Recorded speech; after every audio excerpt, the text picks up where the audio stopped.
여러분 안녕하세요. 일본 시가현에 있는 김소요 선교사입니다. 오늘은 일본 단기 선교 오기 전에 알아두면 좋은 거 두 번째 시간으로 일본인들의 생활 문화에 대해서 알아보고 싶습니다.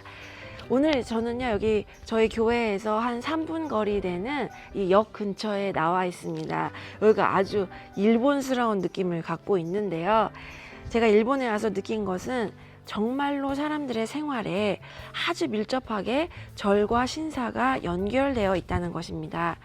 단기 선교에 오고 유학 생활을 했었을 때는 잘 느끼지 못했었는데 이곳에서 출산하고 아이들 자라는 것을 보니까는 더 잘 보이게 되는 것 같아요. 먼저 아이가 태어나면 오미야 마일이라고 해서 근처의 신사에 가서 아이가 태어난 것을 이렇게 신에게 보고하고 건강을 기원하는 것을 합니다. 그냥 주변에 평범한 엄마들, 뭐 불교 그런 신사의 신자가 아니라고 하더라도 거기 가서 복을 빌고 사진 찍고 옵니다. 그리고서 이렇게 SNS에 올리고요. 그리고 시지고산이라고 해서요, 아이가 3살, 5살, 7살이 되면은 그 아이의 건강을 기원하면서 또 특별하게 옷을 입히고서 또 신사에 가서 빌고 사진을 찍고 옵니다. 저희 큰딸이 5살인데 엄마들이 이번에 시지고사 나는 며칠에 하기로 했다, 어느 신사에서 하기로 했다, 이런 얘기를 하고요.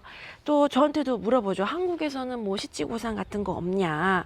그래서 저는 한국에는 이 신사 자체가 하나도 없다, 시지고사는 안 한다고 이렇게 얘기를 하면은 신사가 하나도 없냐 이러면서 놀라는 엄마도 있었습니다. 여름에는요, 맞질이라고 해서 신사가 주관하는 그런 행사들이 많이 있습니다. 이런 것을 자세히 보면요, 전부 사람들이 만들어낸 우상에게 복을 비는 그런 행사인 것입니다. 얼마 전에 이 동네에서 큰 신사가 있는데 거기서 맞들이가 있었어요. 그래서 그 신사 사람들이 큰 무슨 도깨비 탈 같은 거를 쓰고서 집집마다 돌아다닙니다. 그러면서 거기다 복을 빌어주는데 제가 그 딸이랑 그걸 한번 어떻게 하나, 사람들이 뭐 하나 이렇게 쳐다보고 있었어요. 그랬더니 그 탈을 가지고 있는 사람이 이쪽으로 오더니 이 탈에다가 머리 한 번만 딱 이렇게 애기가 머리 한 번만 딱 넣으면은 엄청 똑똑해지니까 요 안에 들어가라고 하는 거예요. 그래서 우리는 안 하겠다고 하고서 지나갔던 그런 일들이 있습니다. 근데 사람들이요, 이런 행사가 연중으로 있는데 이것에 대해서 또 특별하게 종교적인 의미를 가지고 있다는 것을 또 모르는 사람들도 많습니다. 그러면서 이것을 그냥 문화적인 어떤 행사로 이렇게 받아들이고 있는 경우도 많이 있습니다. 딸이 이제 유치원을 다니는데 또 계절별로 행사가 있습니다. 그래서 하나씩 보시면은 2월 달에 보면은 새치분이라고 하면서 콩을 던지면서 나쁜 것은 밖으로 나가라 하면서 복을 비는 그런 행사. 그래서 유치원에 그 도깨비 분장한 사람이 오기도 하고요. 그리고 3월 달에는 희나맞질이라고 하여서 여자아이들의 복을 비는 행사. 그래서 무슨 인형을 만들긴 합니다. 그리고 7월 달에는 7월 칠석이어서 나무에다가 그 소원을 적어가지고 걸어 놓습니다. 이런 행사가 있을 때는 유치원을 쉬겠다고 이제 연락을 하는데요. 이러한 교육이 계속 연중 행사가 초등학교 올라가서도 계속 지속되는 것입니다. 이러한 것에 문제의식을 느끼고 크리스찬 가정에서는 홈스쿨링을 하시는 분들도 있고 기독교 대안학교, 그것의 교육의 필요성을 지금 절실하게 느끼고 있는 상황입니다. 또 마을에 축제가 있을 때는요, 그 신을 모셨다고 하는 그런 거를 이렇게 짊어지는데 그때 아직 학교 들어가지 않은 아이들이나 초등학교 아이들이 그 행사에 동원되기도 합니다. 또 일본에서 가장 또 중요한 부분은 이 죽음과 관련된 절과 깊이 연결된 부분인데요. 일본에서는 이 무덤을 절이 가지고 있습니다. 그래서 죽으면, 그리고 95%가 불교식으로 장례를 하는데요. 누가 죽으면 이 무덤이 절에 있기 때문에 거기에다가 이제 가야 되는데, 그럼 죽은 사람이 그 절에 있는 무덤에다가 이렇게 묻고 죽은 후에도 계속 좋은 곳에 가게 하기 위해서 정해진 의식들이 있습니다. 몇 년마다 그것을 이제 계속 해야 되는 것입니다. 이런 것으로 인해서 사후세계에 대해서 잘못된 인식을 갖게 됩니다. 근데 친척 중이나 가족 중에 누가 죽으면은 집에다가 불단을 놓는데 그 불단에는 죽은 사람의 이름을 적어 놓고 공양을 하는 것입니다. 딸의 친구네 집에 갔더니 거기에는 엄청나게 큰 불단이 있었어요. 이것은 대대로 내려오는 것인데 거기다가 먹을 것을 이렇게 올려놓고 이렇게 공양을 한다고 했습니다. 근데 사람들은 이러한 것들로 인해서 그 죽은 사람을 계속 이렇게 숭배하게 되고, 또 조상 숭배를 잘못하면 나쁜 일이 일어난다, 이런 것들의 두려움을 가지고 있습니다. 일본의 마을을 보시면요, 예전에 에도 시대 때 단가 제도라는 것이 있습니다. 마을별로 다 절이 있어서요, 사람들이 그 절에 다 속하게 되는 것입니다. 에도 시대 때는 이게 다 의무화가 되어 있었는데, 지금은 물론 거기서 나올 수는 있지만 아직도 그 절을 중심으로 마을이 엮여져 있는, 그리고 그 마을 사람들이 그 절을 경제적으로 서포트하는 그런 시스템이 남아 있습니다. 이렇게 전도를 갔을 때 어떤 미용실 아주머니한테 이런 얘기를 했어요. 그 아주머니는 바로 옆이 절이어서 평생 동안 그 절 청소하고 그 절을 계속 섬기면서 그러고서 살았다고 했습니다. 그 아주머니한테 복음을 전했습니다. 사람이 죽으면 천국 아니면 지옥으로 간다. 죽은 사람이 이 세상으로 다시 돌아오는 것이 아니다. 예수님만이 천국에 가는 유일한 길이다.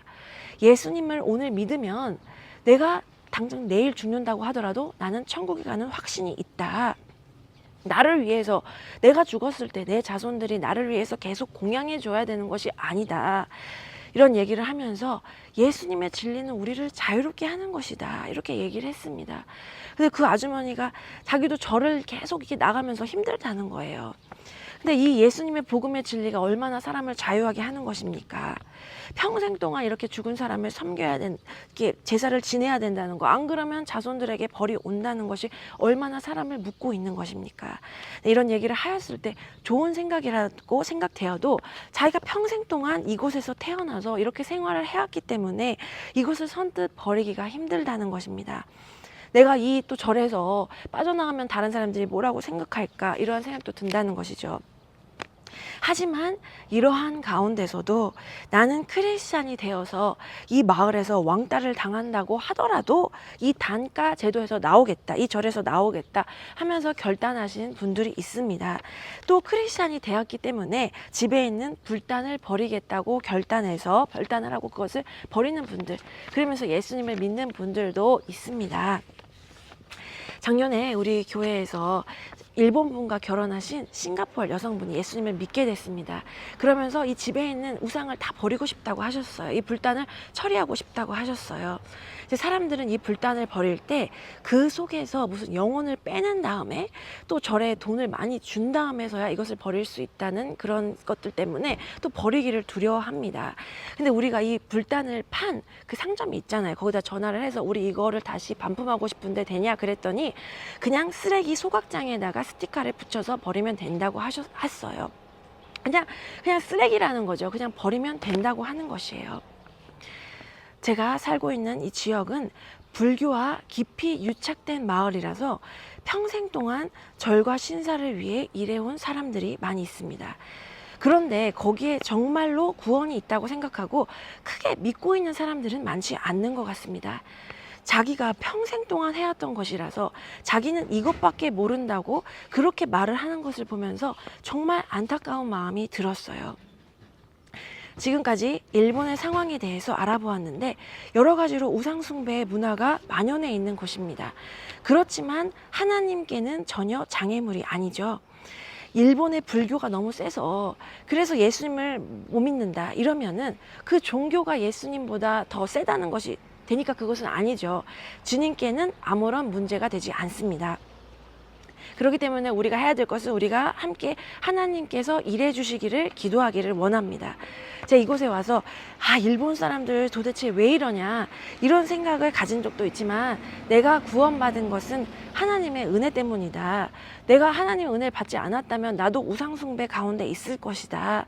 그렇기 때문에 일본 사람들에게 정말 은혜를 베풀어 주시기를 기도하기를 원합니다. 그래서 우리 또 단기 선교팀이 오셨을 때 아무리 어떤 사람이 우상숭배에 극심한 가운데 있다 하더라도 하나님 은혜를 베풀어 주셔서 이 사람들이 살아계신 예수님을 믿고 구원 얻는 그런 역사가 일어나게 하여 주세요 하고서 기도하며 또 하나님의 일하심을 함께 체험하는 시간 되기를 축복합니다. 감사합니다.